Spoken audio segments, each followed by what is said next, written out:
the Dawg Pound, or a remnant of the Dawg Pound.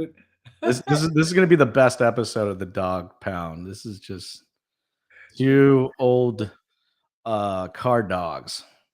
Car dogs, absolutely.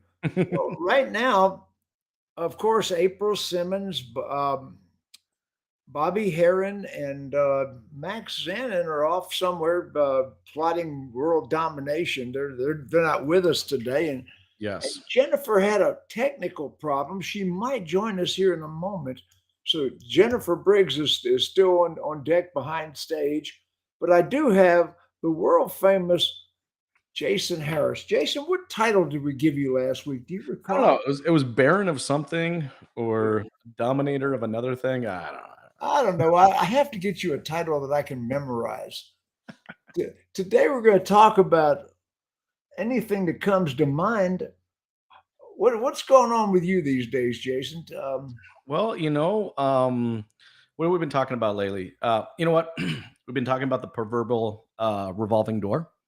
I've been talking a lot about that and how we can create the proverbial door stopper. I think we talk a lot about. Hey, Jen, can you hear us? I can hear you now. Can you hear me? Oh, I absolutely. You look more beautiful than ever. You are absolutely great. Well, thank you. I switched back to the new laptop where the audio is working, but we're going to have a video lag. There we go. you poor thing. You just moved this month, and now you got the technical difficulties, but you got it all worked out. That's amazing. Well, we're talking about what's going on with Jason right now. Jason, the proverbial door stopper. You started to. Yes. Like, how do we get rid of this proverbial revolving door? Now, I think there's some great dealerships that don't have, a revolving door, but there are still a lot. And I've got into a discussion with a handful recently in the last couple of weeks that just cannot seem to plug that hole. And it's just constantly getting, revolving door. It was funny, when I first started in the business, it wasn't uncommon that the next person, the newest person from me had been at the dealership for 5+ years. And then the person to that was 15 years. And the person from that was 20 some odd years. Right. And that's rare these days. I think it's rare to find anybody over 20 years in a single location. And that was kind of the norm when I first started in the business. That is absolutely true, but there's reasons for that, and I have analyzed it for many years. Why do we have such turnover in the car business? And actually, one of the reasons we have so much turnover, it's a difficult job. Yes, people underestimate the position when they go in. They think any fool can sell cars, and they find out it's a difficult job. It requires a lot of mental agility. You have to learn a lot of processes and things, and technology is in the game now. And a lot of people aren't prepared for it. And it's that the firing and turnover is more lack of good hiring. Yeah. And good management. Because I think that's one of the keys. And I'm the same, right? I started back in 2002, but back then we had more investments in training.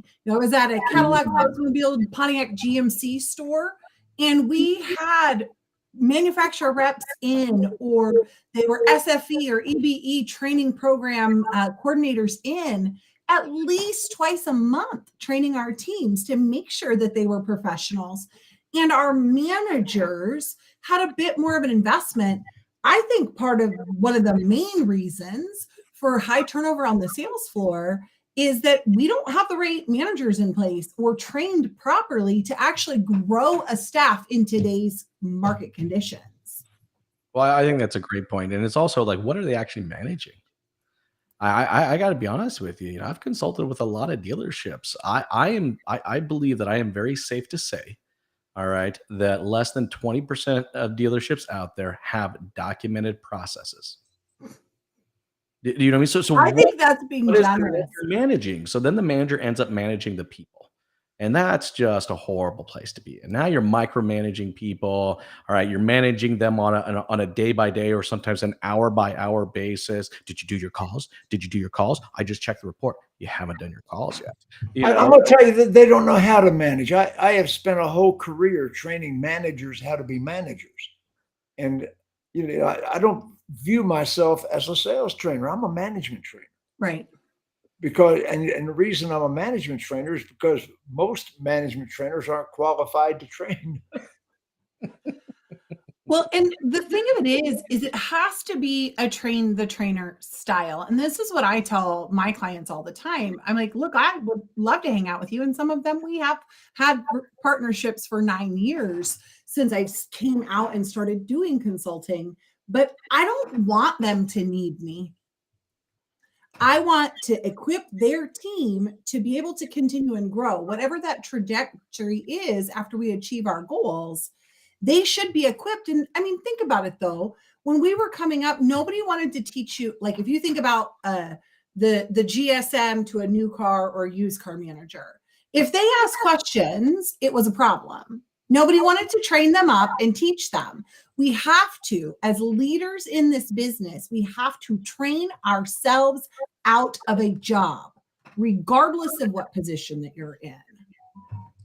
Well, the other thing is we have to hire the right people. Mhm.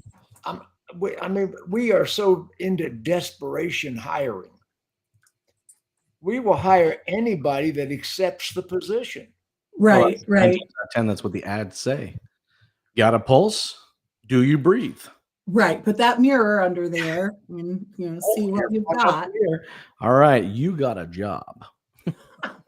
You got a job, and that's the thing. See, I have done personality profile testing for 30 years. That is a great way to start. I mean, I can't even. I can think of one dealership off the top of my head that actually uses personality analysis or any type of Briggs or Gallup or anything like that, before they actually hire someone. I can think of at least 12 that I personally. All right, I'll tell you what. I trained. You've heard. They're very successful, by the way, for those of you who are not doing that type of testing prior to hiring. I bragged about training the Ben Keating group out of South Texas, mm-hmm. the 15th most profitable dealer in the country. And guess what? They personality test all new hires, all managers. They test for promotion. They don't just test to hire. They test whether to see the person has a personality that is conducive to the management position they're putting them in. Well, you're measuring their skill set. So it's like, you promote based on skill set. But I mean, I don't think there's no manager test out there. Yes, there is. You know what I mean? But I'm just saying in automotive, like if I want to go, like, let's say I have a salesperson comes to me and go, Jason, my goal is to be a sales manager. It's like, okay, well, here's the path to that career. And then here's a test. There's going to be a test. All right. And you can't become a manager until you effectively pass this test. We don't do that. You're talking about a skill set test. Well, skill set test. Like, do you know how to do this? Do you know how to do that? Do you know how to do the job you're applying for? Well, I mean, we skipped right past the part, Jason, where there's not even an opportunity path or career path clearly lined out for those folks when we hire them in the first place. Because if there were, we would already have identified the 20% of the high achievers that should be our management talent pool moving forward. Mm-hmm. I would agree with that. It's amazing. We've gotten on a side subject here. The subject this week was going to be automotive news, but I like this subject, so we'll stay with it. But there are a lot of ways, to create that proverbial door stopper, right? And Jennifer, to your point, I think one of the first things, anybody out there watching and listening right now, if you guys haven't documented a path to go from one position to another, that is a wonderful place that you can just start. And it doesn't have to be fancy. Just bullet point it on a napkin, for crying out loud, and then eventually get it into a nice clean document so that can be shared. But it's clear, like, here's what I got to do. Okay, I can't become floor manager until I become an F&I manager. I can't become an F&I manager until I can effectively hit these types of numbers or these types of KPIs or these types of goals and objectives, but not just be able to hit them once, consistently hit them. All right. Then when that happens, I can become an F&I. You're talking about performance generated turnover, performance generated promotion. Quit it. That performance generated anything doesn't exist in the car business. You know, unless you are a dealer's relative, you know, which I call the lucky sperm club. Now that is a new one. I've heard a lot.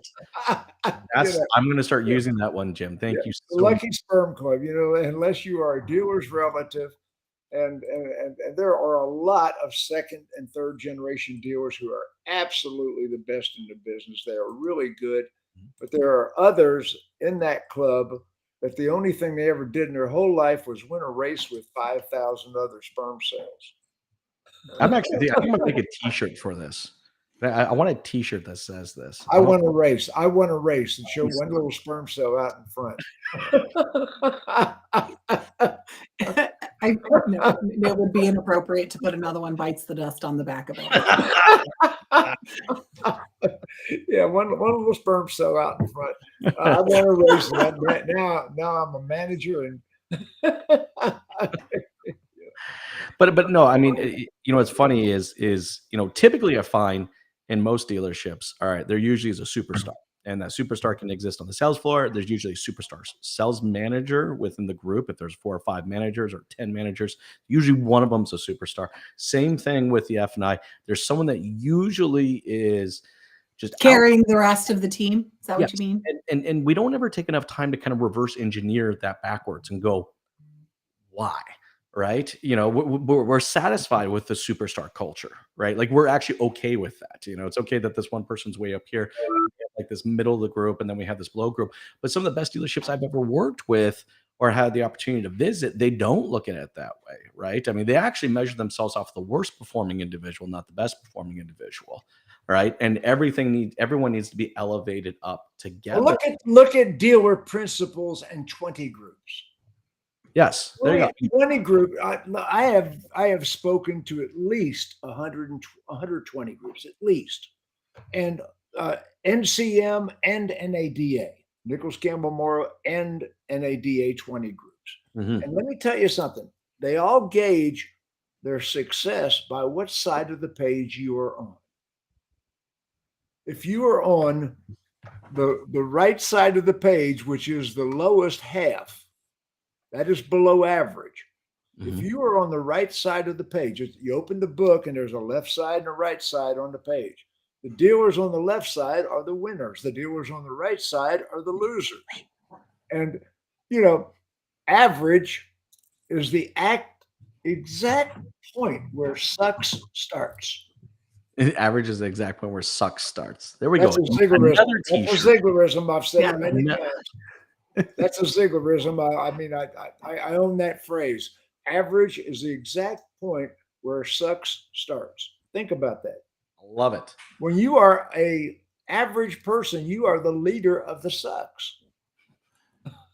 Well, so 100% agree there. But I think one of the things, and you are only as good as your weakest link, but I'm going to just go back to, and when I engage and work with my dealers, I will train sales and BDC if it's needed, but I'd prefer not to because it doesn't really make sense.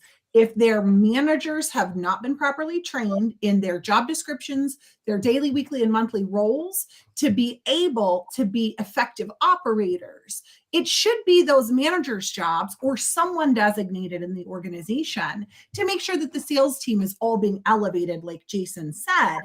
But we ignore it so often. Dealers are fast to bring in a sales trainer or send somebody to go to some workshop, but they won't spend one single penny actually training their inventory manager on how to put themselves in a good position for their used car department, or how to, you know, structure a training department for a training manager if you have more than one rooftop. Who's going to own that? So I think when we do think about training in this business, we are thinking too low. We need to get our managers activated and trained so that we can reduce the turnover, because we'll have happy and productive employees on the sales floor. It starts and ends with the management team. It does, it does, and I think one of the things that's really missing as far as training goes is maybe it's not so much training as coaching the leader out of them, right? I think there are some great people that can manage a process, but then to lead a team is another skill set, and that's definitely something that we don't typically look for when we're doing an interview. We're kind of like, oh, okay, well, he's a manager. He can manage this, this, this, and this. He can grow 2 extra arms, or she can grow 2 extra arms when needed, and manage multiple things. But that doesn't mean they can be a leader. Just because you're a manager doesn't mean you can be a leader. Well, and I want to clarify, when I say manager, I mean operations manager, and leading a team, regardless of what type of team it is part of managing the overall operations of the dealership. But your point is very well made, that the leadership portion of it is ignored. And it doesn't have to be the same manager. They should all have the skills. But what I see more often is we worry about training people how to work the numbers on the desk. And it is very important to have a strong desk. Well, wait a second, Jennifer, that is a desk manager. Yes. You gotta remember, that is not an executive manager. Well, no, but what I'm saying, Jim, is we are not allocating those leadership responsibilities or the management responsibilities. We focus on one tiny little segment. Can they desk? Can they get the deals bought? But that guy is not the same as the one who's going to inspire and motivate and lead your team to greatness. Those are different skill sets. Now, do you want the desk manager to be able to fill in and lead a sales meeting? Yes, you want them to. But let's be honest, that's more of a pencil pusher than a leader, to Jason's point. Not supposed to be. I know. I don't want my desk manager. My general sales manager is the first executive position in the hierarchy of a dealership. The general sales manager that's when leadership starts to take place. A desk manager is a technician. A desk manager does one thing. They desk deals, they manage the selling effort. And when I talk about the selling effort, that is the process. That is where my salespeople are my cars displayed. They've got certain duties, but they are not the leaders that are going to put programs together or processes together. They are not giving orders. The desk managers, and I'm talking about a dealership that's selling more than 150 units or so. I'm not talking about a small dealership where the desk manager is the general sales manager. Well, I get your point, Jim, but I mean, I've dealt with a lot of desk managers that are pretty quick to pop my balloon and deflate my motivation. So even as much as we say that, wait a second, where's the general and sales circumvent manager? the process? but to your point, there's the dealership's doing 500 units. All right, there's 5 desking manners. There's 35 salespeople. Like the GSM is only one individual. And I think we have to empower all the way down to the point where people feel like they can lead within their space. But I mean, look, when I was a salesperson, there were very much so some desking managers I would go to and other ones I wouldn't, because they would be pretty quick to take my balloon of happiness as I'm walking in. I got a deal. I got a deal. And they would go, ha, you ain't got no deal. Where's my credit card? So I they think suck the joy right out of the room. I've been there. You know what I'm talking about. Yeah. So I think that's what we're saying. I think every position does require some leadership skills to go along with that, because I did work with other desking managers that were very helpful. They're like, look, Jay, I know you got this. All right. I've seen you do it this before. All right. If you just stick to this process, like, I believe in you, you got this. Right. And then hand me the piece of paper, go back out there. I have been in a number of really high volume stores, 500,000 units a month. I have been in and I see the the graph. I mean, here's the general sales manager, here's the other manager, here's the general manager. The org chart, yeah. What about that, Jennifer? Well, I mean, if you actually see it on paper, that's great. They should follow up that org chart with an opportunity Okay, chart. the organizational chart, absolutely. I can see it in my head. Yeah, and it is. Here's what I think that there is a major disconnect. And granted, nobody has had to work very hard for the last couple of years, so it's easy to fall asleep at the wheel. But it is ultimately for the sales floor, like you were saying, it's going to be the GSM's responsibility. But I am OCD about structure in my organizations. We all know this, right? Starting in accounting, running accounting offices before becoming a sales manager, which, by the way, is a totally weird career path for a lot of dealership employees. But there is just a general, what's the word I'm looking for here? I can't say it on the show because it includes it's a cluster when it comes to a fuster cluck. Yes, who is responsible for each of the things? So when we think about, and we ask a lot of our managers, if you're a sales manager on here, don't think I'm beating you up. I'm beating up your higher ups for not putting the proper structure into place, because we might have, this is the road to the sale, and we might have our internet sales processes and our CRMs, but do we have a defined daily sales manager duty? If you're the desk manager versus the used car manager, do we have all of those tasks blocked out? Here's how you do it. Of course I do. We don't. Well, some do. I mean, that's one of the first things I do with my clients is identify who is going to own each of these things, and then who is going to hold them accountable, so that we actually have a structure in place.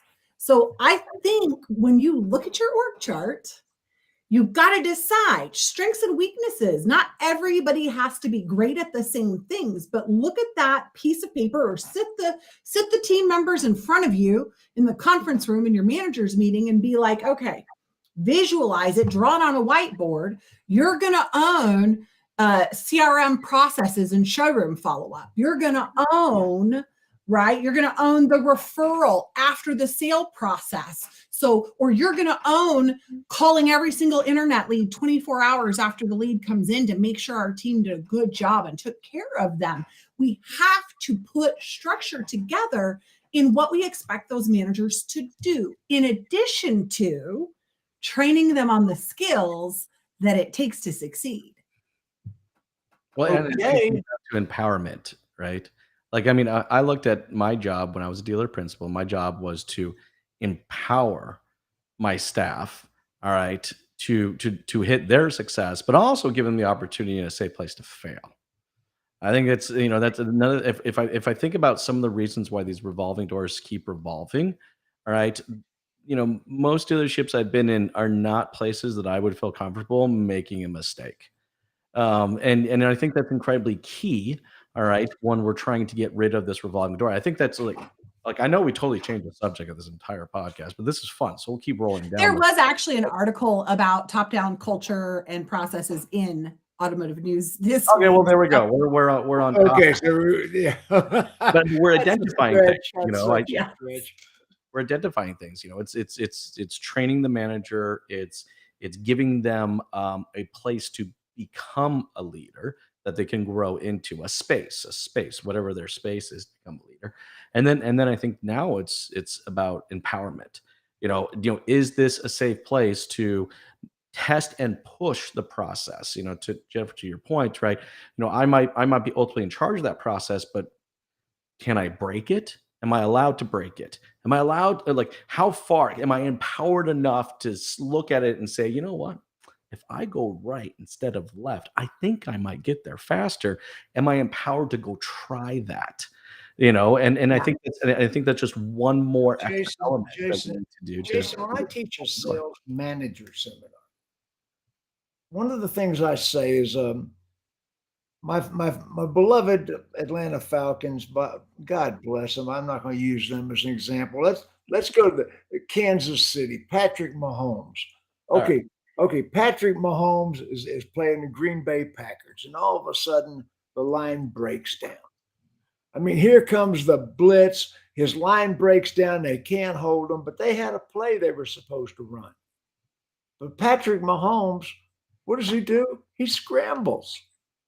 And when I teach a sales manager seminar, folks, when the line breaks down, when it's not going the way we rehearsed it, the manager has the right and the ability to do whatever it takes to put a deal together.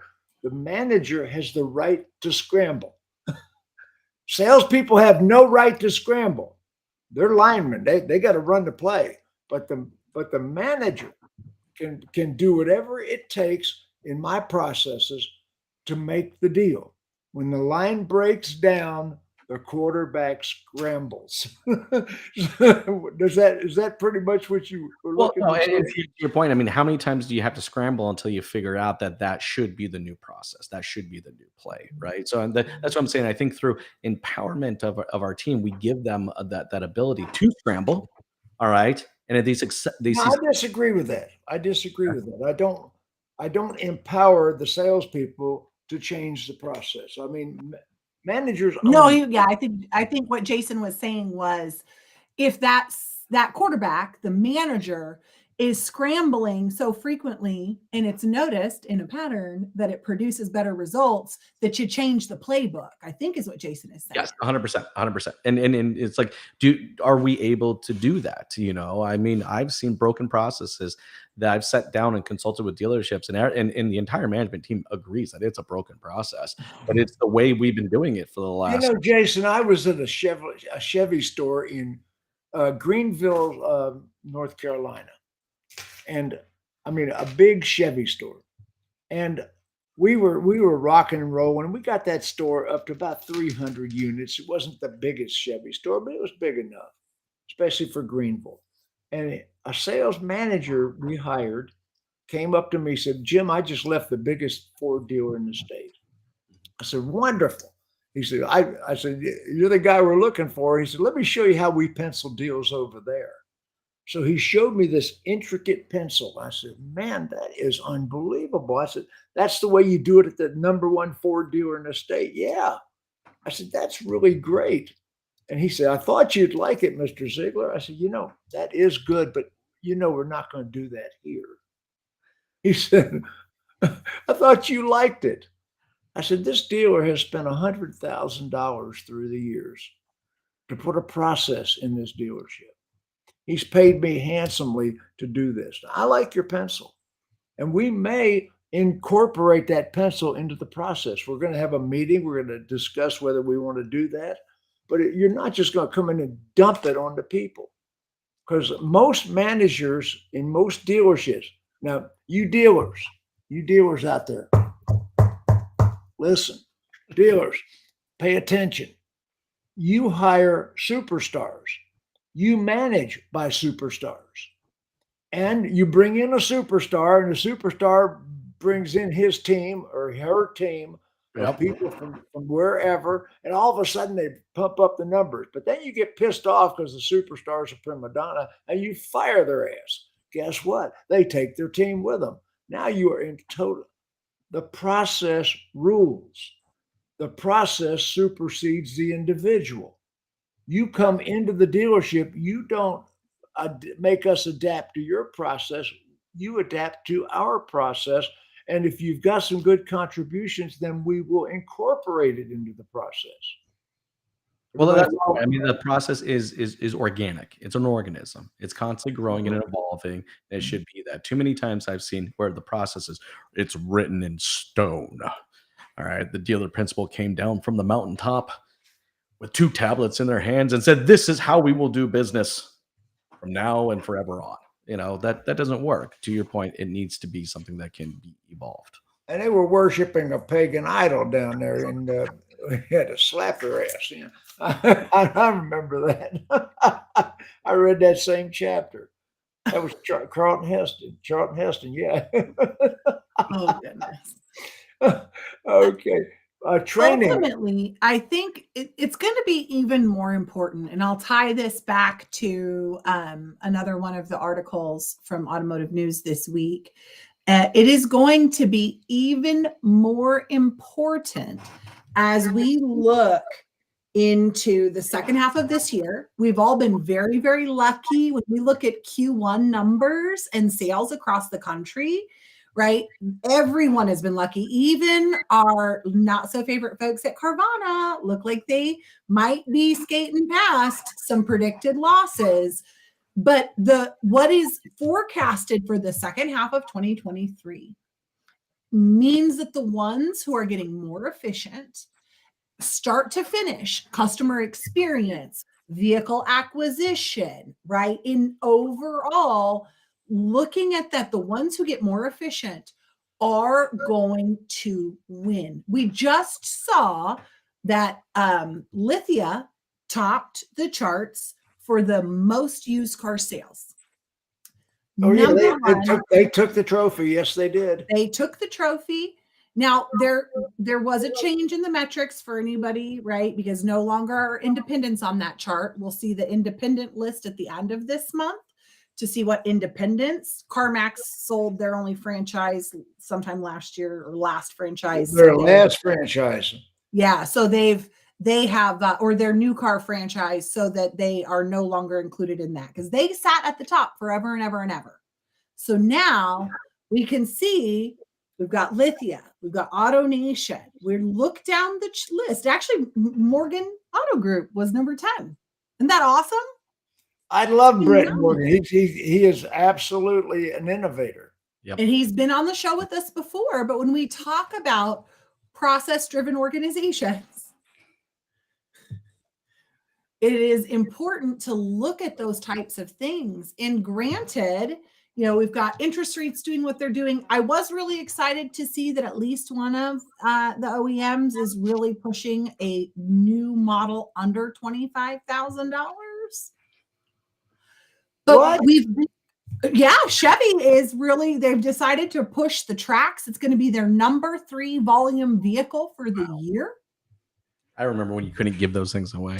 Oh my, well, yeah. So, but it's bigger. Oh. Well, It's the bigger. manufacturers are laying off. Have you seen how many people the manufacturers are laying off?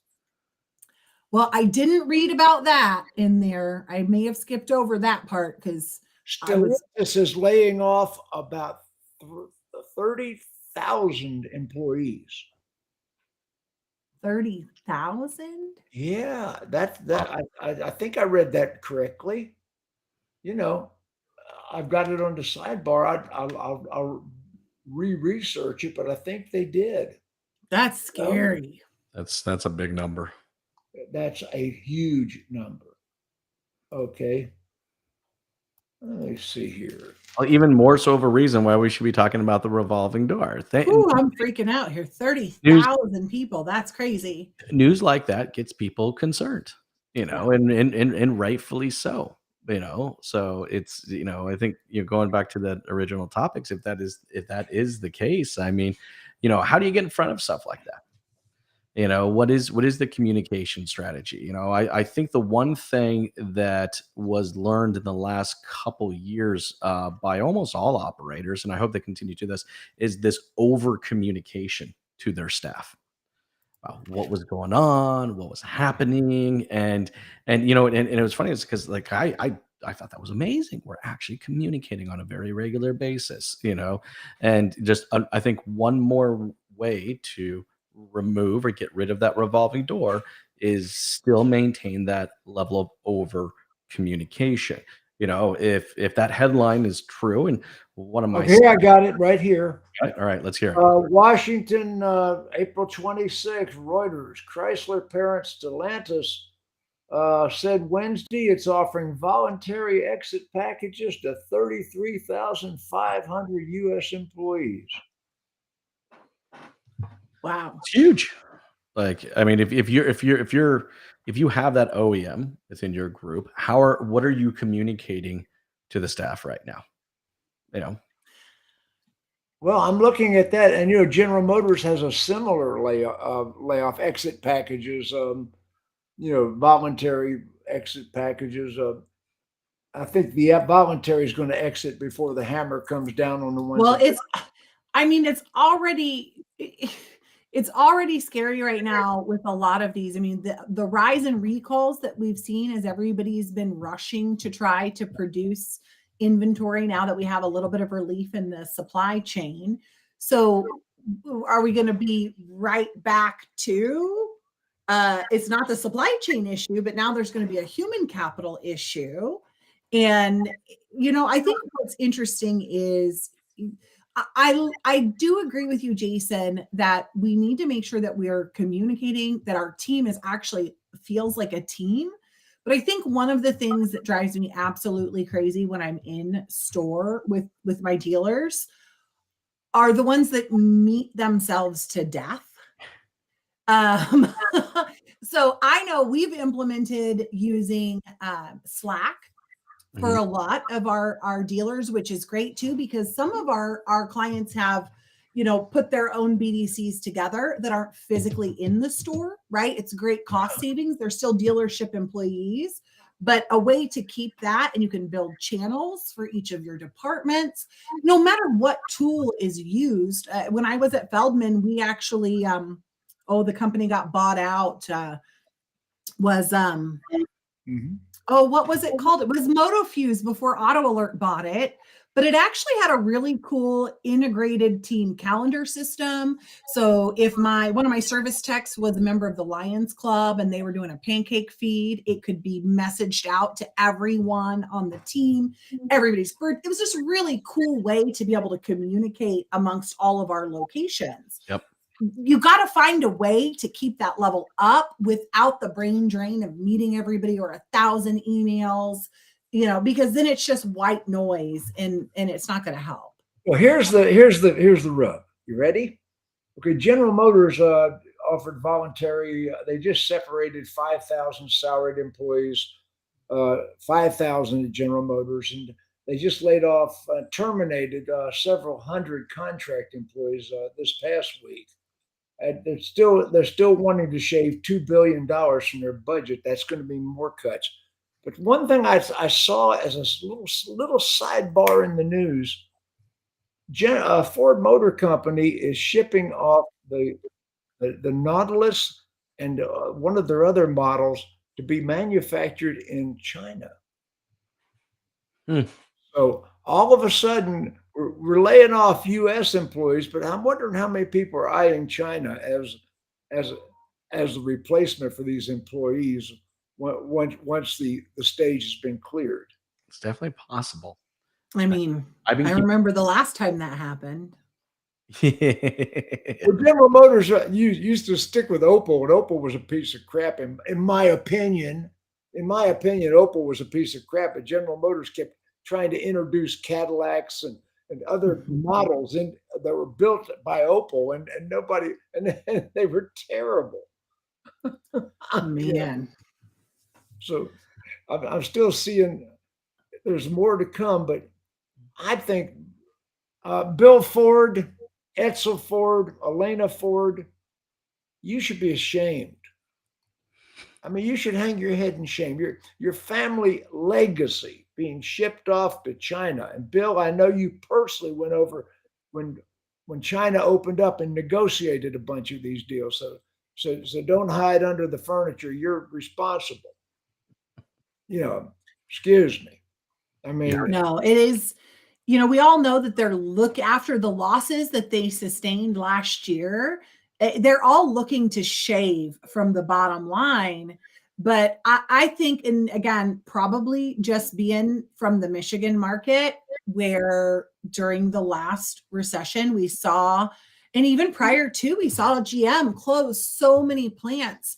We had so many people whose families were just devastated. It personally pisses me off to put profits over people in your community.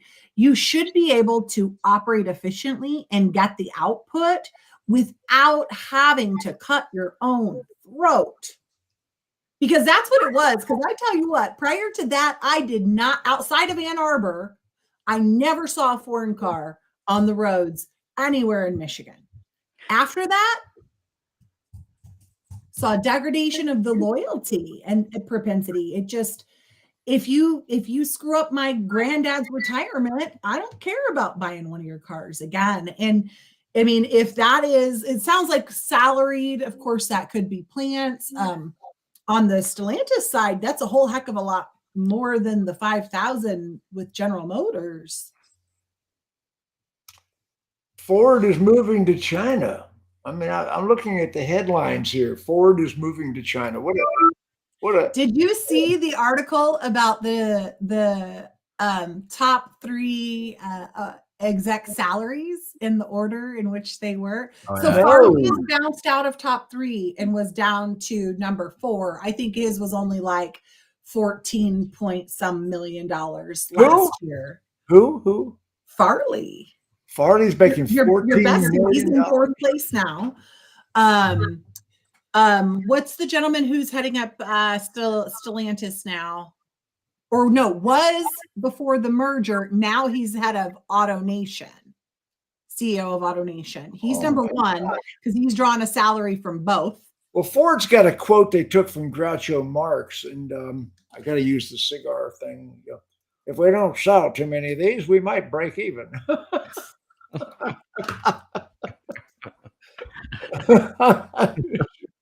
It just, I don't know. And I get it. If you're doing a great job and you're generating the company, the revenues that there need to be, I just have a hard time seeing increases in all of these C-suites salaries and bonuses when we all know the bottom line is not growing, right? So we're gonna take money away from the working people. We're gonna eliminate those positions in order to stave off these losses and just throw it right back at the top, who's already ineffectively running. I am on the blog right now, Alliance for American Manufacturing, which is an organization that sticks up for the American manufacturing, of course. But the headline, Ford is moving to China, and that is not the only troubling sign for American auto jobs.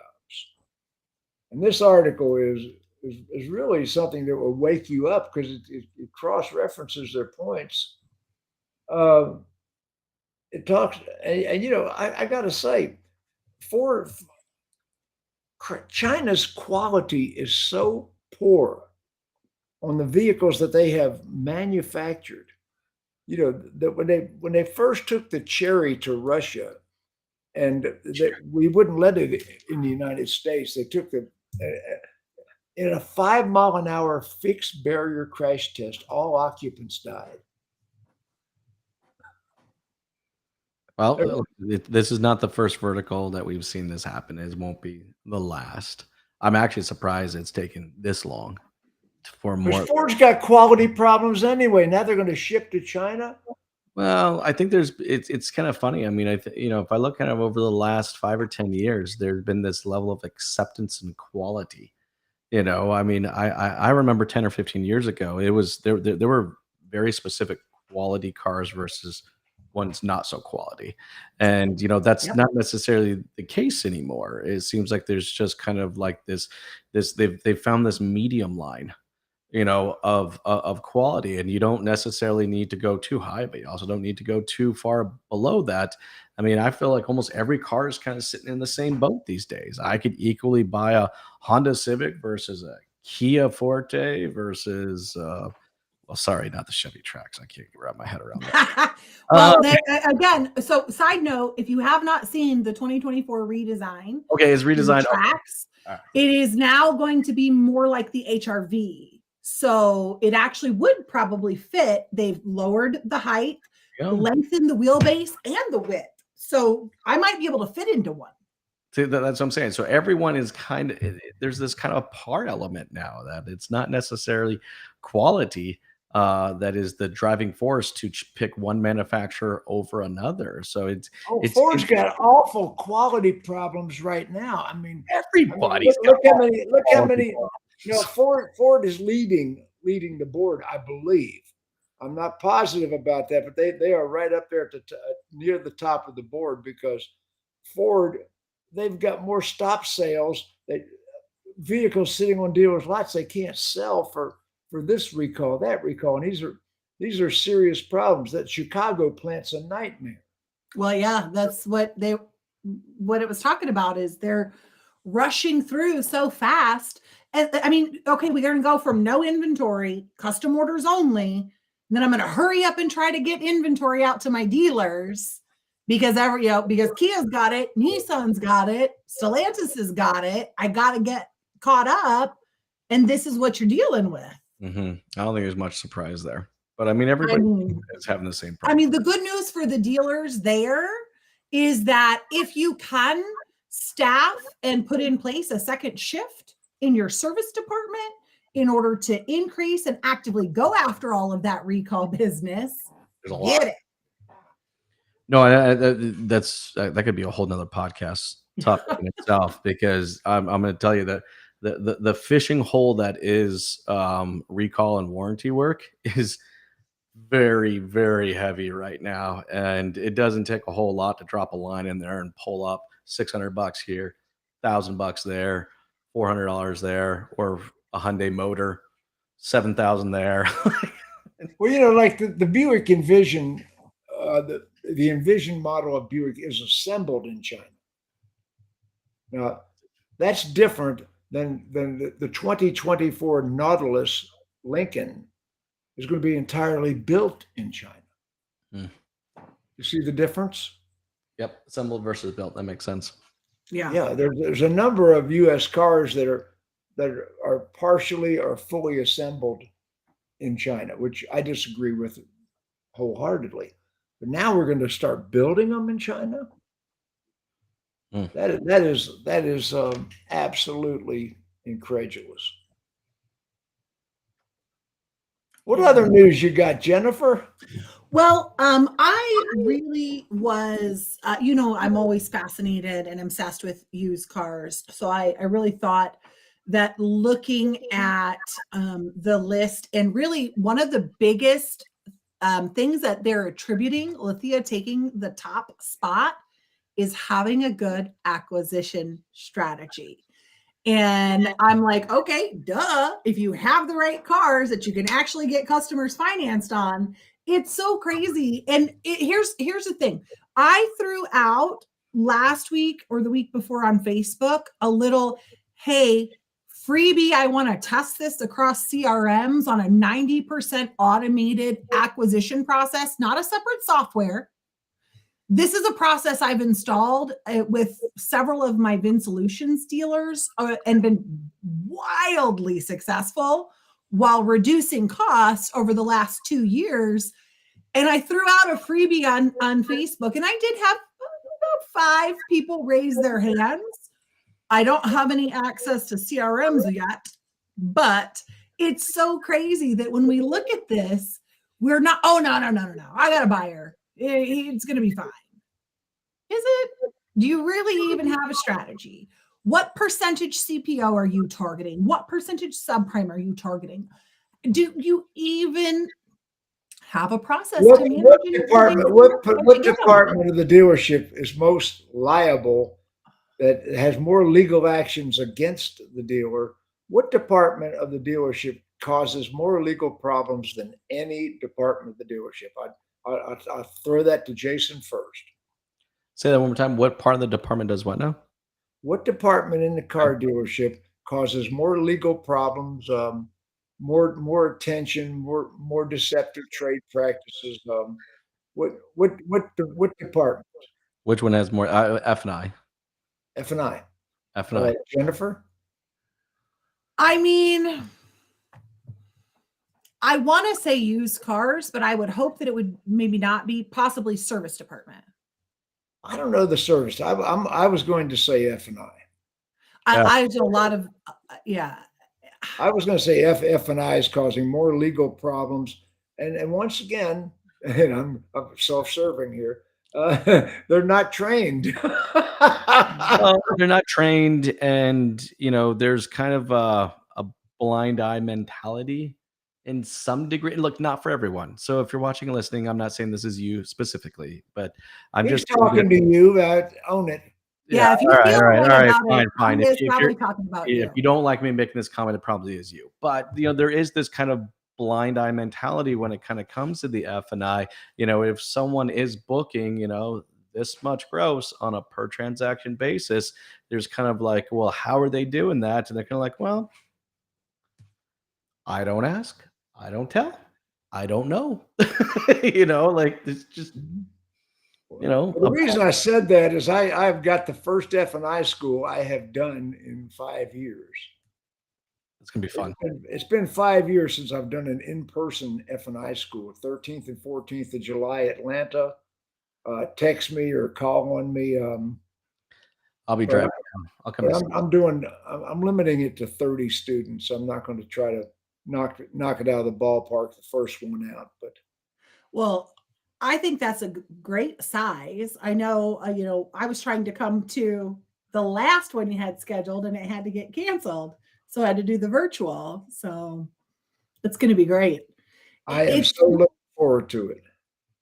Well, it's so important, not only again, because there's a lack of training for those skills, but what Jason was just talking about is the accountability and inspection points. I know that is something, if you are a good GSM or GM or dealer principal, you're looking at that at the end of every single night. You're getting it sent to you, you have your eyes on it. And if you notice a pattern or a trend, it is ultimately your responsibility, especially if your name's on the franchise licensing or the indirect lending agreements, right? There's that. I have been told so many times I'm too ethical for the car business. But for me, I think that's bull hockey. Yep. What we do in the dealerships, we're such a huge part of the communities, not just for the number of people that we employ, but the number of people that we service. And I think we have way more ethical dealers out there that, because of a lack of process with inspection, and shame on them still, yes, because they should have it in place. But I don't think they're wantonly turning the blind eye. When you said that, Jason, I was like, I would fire that leader so freaking fast in one of my stores. There's zero tolerance. I remember Zero tolerance. The 3 zeros. The 3 zeros. 0 defects. Zero tolerance. 0 tolerance for defects. I remember I had a service manager that I was working with once, and I sitting down, kind of auditing the store, and yeah, the dealer principal goes, "Man, you don't need to spend any time over there. The service manager is just flying," and looking at his hours per hour. I'm going, dear God. I mean, that's almost, you know, 70, 80% higher than any other dealership I've ever seen. So of course, curiosity killed the cat. So I'm gonna go be curious. And you know, so I just grabbed, you know, maybe I was like 50 or 40, you know, ROs. And I'm like, wow, there are more battery test services being sold to this dealership than I've ever seen in my entire life. Almost every single RO, out of about 50 ROs, had a 1995 battery test on it. And I was just like, yep, this is one of those. I'm going to stick my head in the sand, and he's doing great numbers. I'm not going to ask why. And it's just like, and then it was no surprise when I started doing the retention audit. He's like, you know, that retention numbers had been dropping, you know, within about 9 months of that service manager being there. But the dollars per hour were so high that was being ignored. And so, yes, look, there's That's not one pocket to another. That's one pocket and a loss in the other. That's not even a wash. 100%.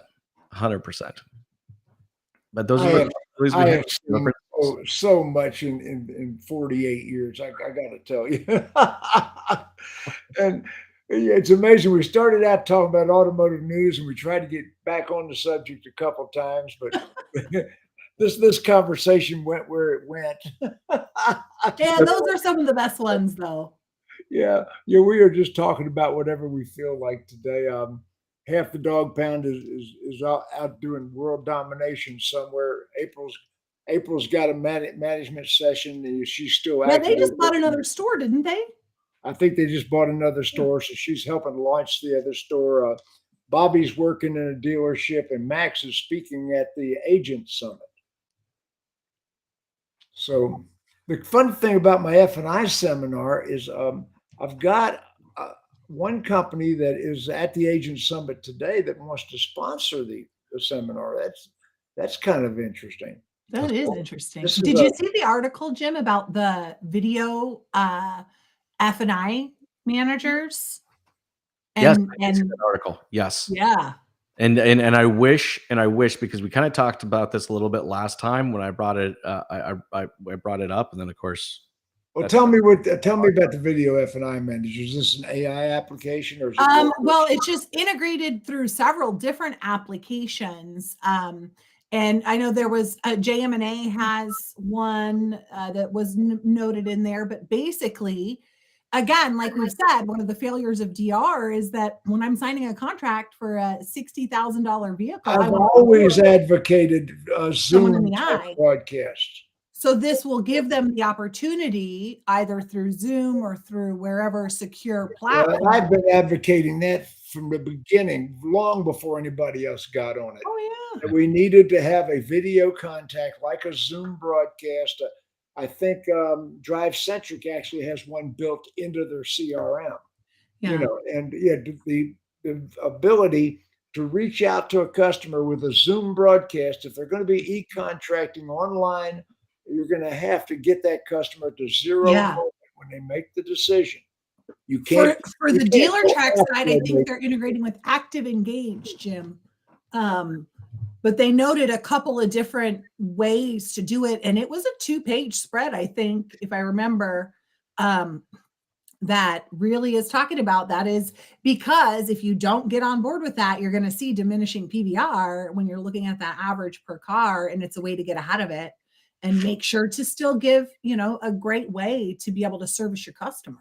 Well, and once that's recorded, see what I actually kind of, when I read that one, the thing that popped up in my head is now that I have that recorded, there are some amazing AI solutions out there that can actually take that entire conversation, put it into bullet points, identify the percentage of how much my rep was talking versus how much the customer was talking, what questions were asked, were they answered effectively? Like, there are some amazing tools out there that can actually give a scoring metrics, right, in almost near real time of just how good was the entire process. So I'm like, when I read that article, I was like, I thought that's where they were going. I actually didn't necessarily think. Well, it just one little, of course, compliance tip about that. A lot of those AI tools are not storing that data on your actual machines. You need to make sure it's only on your machines at the dealership and not stored somewhere that might not be secure for that information. I hadn't even thought of that. Yeah, we've been on this whole big AI research. I was actually looking at this cool solution called Rewind. Yeah, that's a good one. I like that one. Listens to everything going on. And that was a big thing because it was like worried about your data, but it's only stored natively on your device and you decide how long, but you literally can go back and search anything. And like Jason was saying, then you can put together whatever data you want, whether it's sentiment analysis, or you're looking to see, how easy we're discounting, whatever you want to know about that process, you could do it. Or somebody like me who's constantly spouting ideas, I was like, gosh, I could actually query back through that and have it. But yeah, security is huge, especially in the finance office. Like just keyword searching, stuff like that. I think there's huge opportunity because you can't be there during the conversation. It'd be awkward, and you're not going to be there for every single one. So I don't know. I think from a technology perspective, I think unbelievable. We have burned through an hour. We talked about everything and nothing. I mean, this conversation was just off the wall because we started out talking about automotive news. Then we went into process, and then we went into employee retention, and we went into process again. And then we tried to get into cars built in China. I said, well, I'm going to put this back on track, but Jennifer wasn't going to have it. She said, no.